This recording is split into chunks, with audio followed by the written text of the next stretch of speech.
কারণ মারাটা বুঝছো আল্লাহ রহমত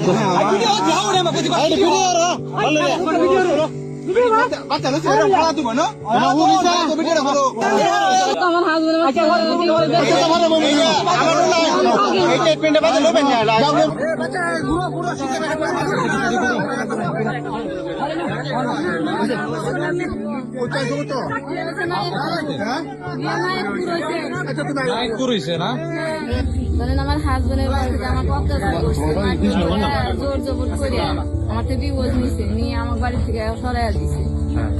দেওয়ার পরে আমি একদিন রাইতে ওই নাগপুরি মানে আত্মীয় গেলেই হয় ওই বাসায় রাত্রে থাকছি।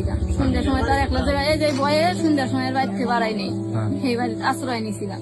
নেওয়ার পরে পরের দিন সকালে এক নৌকালা মাঝি ভাইয়ের এসে ওই দোকানে দাঁড়াচ্ছে আর আমাকে সবাই বলতে যে বাচ্চা নিয়ে কি হয়েছে, মানে আমার এটা বলতে যে কোন যান রাগ করে দিচ্ছেন। পরে এসব কইছি, পরে বলতে যে ওই লোক তো বলতে ব্যাগ টেনে রাখো রেহিয়া থানার যাও, থানার যায় কমপ্লেন হরগা মদন থানা। এই লোক কেডা মানে রূপ ওই মানুষটা রূপ মিয়া হইলো পরবাদে ব্যাগ কয় যে ব্যাগ থিয়া যাও, বাচ্চা নিয়ে ব্যাগ নিয়ে কে ভরে যাবে। তা আমি দেখলাম তার থিয়া যায় ওখানে থানা দিয়ে আমি ব্যাগটা নিয়ে আবার বাড়ি বিলা যাও। পরে আমি গেছি, যাওয়ার পরে কালকে আর আসতে পারিনি না, এসে আজকে ফোন দিছি যে চাচা আমার ব্যাগ গুলা আমি নিয়ে যাবো, আপনারা ই করেন থাকেন, আমি নিয়ে বাড়ি ফিরে যাবো। গাড়ি নিয়ে তো আসছি। কয়টার দিকে? এই সন্ধ্যার সময় মাগরিব বাদে। আচ্ছা, আপনি ফোন দিয়েছেন ওরে? হ্যাঁ ফোন দিছি, ও আমাকে নাম্বার দিল যে আসার দরকার হলে আইসো।